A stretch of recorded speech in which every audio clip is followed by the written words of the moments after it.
మీ ఎలాంటి వ్యాపార ప్రకటనలకైనా వెంటనే మా ఛానల్ సంప్రదించండి. ప్రస్తుతం మనతో పాటు ప్రముఖ ఆధ్యాత్మికవేత్త, జ్యోతిష్యరత్న, జ్యోతిష సామ్రాట్ డాక్టర్ చింత రుక్మాంధరావు గారు మనతో ఉన్నారు. గురువుగారితో మాట్లాడదాం. నమస్కారం గురుగారు. మాతృదేవోభవ, పితృదేవోభవ, ఆచార్య దేవోభవ. ఓం నమో మాందేశ్వరాయ నమః. అందరూ బాగుండాలి, అందరికీ మంచిది. గురుగారు, తులారాశి వాళ్ళకి సంబంధించి ప్రతి నెల మారే గ్రహాలతో సంబంధం లేకుండా నిత్యం వీళ్ళు ఎవరిని ఆరాధిస్తూ ఉండాలి, ఎటువంటి క్షేత్రాలకు వెళ్తూ ఉండాలి, మరి వీళ్ళ లైఫ్ లాంగ్ ఫైనాన్సెస్ బాగుండాలన్నా, ఫ్యామిలీ పరంగా అన్ని విధాలా బాగుండాలన్నా కూడా ఎలాంటి పరిహారాలు చేస్తూ ఉంటే బాగుంటుంది? తులారాశి వాళ్లకు పంచమాధిపతి శనేశ్వరుడు అవుతాడు, లక్ష్మీస్థానము. రెండో లక్ష్మీస్థానము భాగ్యస్థానం అయినటువంటి మిథునము బుధుడు లక్ష్మీస్థానాధిపతి అవుతాడు. శుక్రుడు రాశ్యాధిపతి అవుతారు. శుక్రుడు కన్నా వీళ్లకు బాగా ఉపయోగపడేటువంటి గ్రహము శనేశ్వరుడు, చతుర్థ పంచమాధిపతి. శనేశ్వరుడు తర్వాతనే బుధుడు. కాబట్టి వీళ్ళు ఎక్కువగా కాలభైరవ ఆరాధన చేయడం చాలా మంచిది.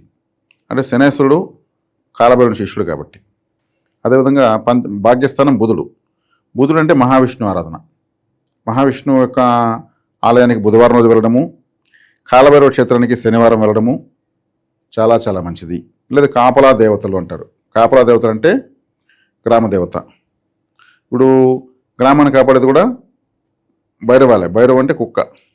ఇది కుక్కలు బాగా ఫుడ్ పెట్టచ్చు వీళ్ళు. లేదా గుర్కాలు కనిపిస్తాయి, వీళ్ళు వాళ్ళకి పిలిచి మరి డబ్బులు ఇవ్వచ్చు.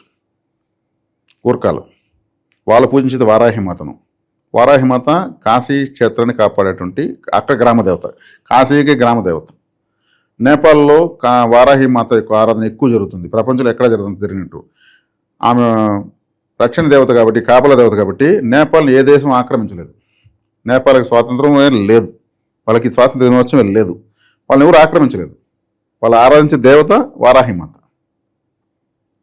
కాబట్టి ఇక్కడ వచ్చేకాడికి తులారాశి వాళ్ళు కాలభైరవుని ఆరాధించాలి. ఎందుకంటే స్ట్రైట్గా శనేశ్వరుడే 5వ స్థానాధిపతి కాబట్టి వీధి కుక్కలకు ఫుడ్ పెట్టాలి.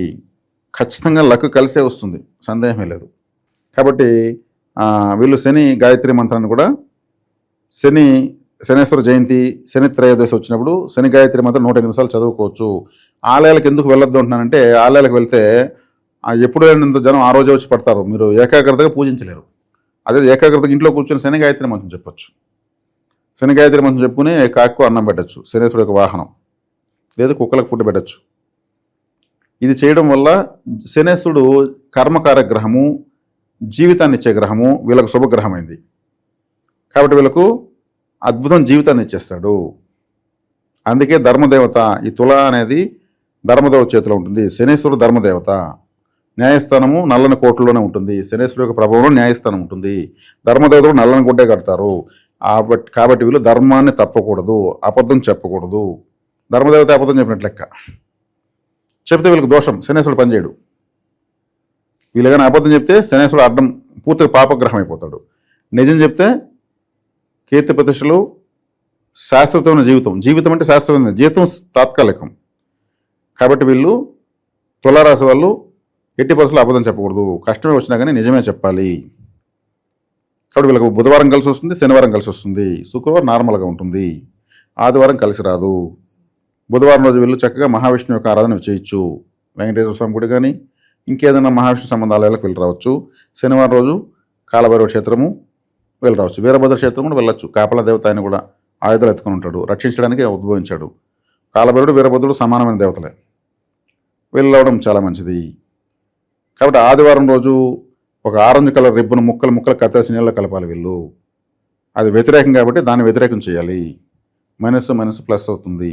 ఆదివారం రోజు గోధుమలతో చేసిన ఆహారం దానం చేయాలి. ప్రతిరోజు నువ్వులతో చేసిన ఫుడ్ తినచ్చు. మంచి కూరగాయలు తో చేసిన అన్నము ఎక్కువ తినచ్చు, చాలా మంచిది. అదేవిధంగా భాగ్యస్థానము మిథునమైంది. మిథున రాశికి అధిపతి బుధుడు. బుధవారం రోజు మహావిష్ణువు ఆరాధన చేయడం చాలా మంచిది.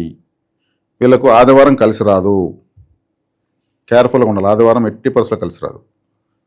ఆదివారం కంటే వీళ్ళు గోళ్ళు కత్తిరించవచ్చు, హెయిర్ క్రాఫ్ట్ చేసుకోవచ్చు, అన్ని వ్యతిరేకమైన పని, నెగిటివ్ పనులను చేయొచ్చు. శుభకార్యాలు అప్పుడు చేయకూడదు. శుక్రవారం బుధవారం చేయకూడదు. శనివారం కూడా న్యూట్రల్గా ఉండొచ్చు. కాబట్టి వీళ్ళు కాలభైరవ ఆరాధన, మహావిష్ణు ఆరాధన, ఎక్కువ చేయాలి. ఎక్కువ చేసేదాని వల్ల వీళ్ళకి లక్ష్మీకరం అవుతుంది. శుక్రవారం ఎందుకు పెద్దగా నేను పట్టించుకోలేదు అంటే శుక్రుడే వీళ్ళకి అష్టమాధిపతి. తులారాశి వాళ్ళకు అష్టమాధిపతి శుక్రుడే. కాబట్టి అష్టమాధిపతిని ఎక్కువ యాక్టివేట్ చేయకూడదు, న్యూట్రల్గా వదిలేయాలి. పంచమ స్థానాన్ని భాగ్యస్థానాన్ని పట్టించుకోవాలి. కాబట్టి శుక్రుడు అష్టమాధిపతి కాబట్టి అర్ధశుభుడే, 50% శుభుడే అయినప్పుడు మళ్ళీ ఎందుకు పట్టించుకోవాలి. పూర్ణ శుభుడు శనేశ్వరుడు, ఇంకో పూర్ణ శుభుడు బుధుడు. బుధుడు కూడా 75%, శనేశ్వరుడే 100%. అందువల్ల నువ్వుల పొడితో ఉన్నటువంటి పౌడర్ని, నువ్వుల పొడి కారం అంటారు, దానిలో నెయ్యో నువ్వుల నూనె వేసుకుని ప్రతిరోజు ఆనందం వీళ్ళకి మంచిది, ఆరోగ్యకరము. వీధి కుక్కలకు ఎంతో కొంత ఫుడ్ పెడుతూ రావడము వీళ్ళకు శ్రేయోదాయకము. శనివారం కలిసి వస్తుంది. ఇది వీళ్ళు చేసుకోవాల్సినటువంటి ఆరాధనలు. 1, 5, 9 స్థానాలు యాక్టివేట్ అవుతాయి. ఈ 2 శనివారం బుధవారాన్ని ఎక్కువగా పట్టించుకోవడం, విష్ణు ఆరాధన, కాలభైరవ ఆరాధన, విష్ణు సహస్రనామాలు, కాలభైరవ అష్టకం చదువుకోవడము, వీధి కుక్కలకు ఫుడ్ పెట్టడము లాంటివి ఎక్కువ చేస్తూ రావడం వల్ల లక్ష్మీ స్థానాలు బలపడతాయి. చక్కగా వీళ్ళు అభివృద్ధి చెందుతారు. ధర్మాన్ని తప్పకూడదు. వీళ్ళకి మ్యారిటల్ లైఫ్లో డిస్టర్బెన్సెస్ ఉంటాయి, కేర్ఫుల్గా ఉండాలి. తులారాశి అంటే కిందికి పైకి లేస్తూ ఉంటుంది, వైవాహిక జీవితం కూడా అలాగే పైకి కిందికి ఎక్కువ లేస్తూ ఉంటుంది. వీళ్ళు అడ్జస్ట్ అవ్వాలి. వీళ్ళు తప్పు వీళ్ళు ఒప్పుకోరు, ధర్మదేవత తన తప్పు తను ఒప్పుకోదు, కానీ వీళ్ళు అడ్జస్ట్ చేసుకొని పోవాలి. అప్పుడు వైవాహిక జీవితం బాగుంటుంది.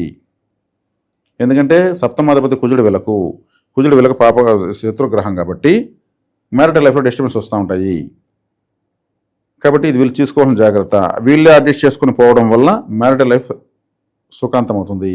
డబ్బులుండి మ్యారిటల్ లైఫ్ బాగాలేదనుకోండి ఏం చేస్తాము, ఇది కూడా ఇంపార్టెంటే.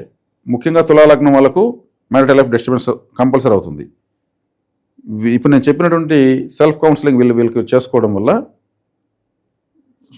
దాంపత్య జీవితం కూడా అద్భుతంగా సంతోషంగా ఉంటుంది. వీళ్ళ జీవితం స్వర్గమయంగా ఉంటుంది. మంచి విశ్లేషణ అందించారు. ధన్యవాదాలు. ధన్యవాదాలు.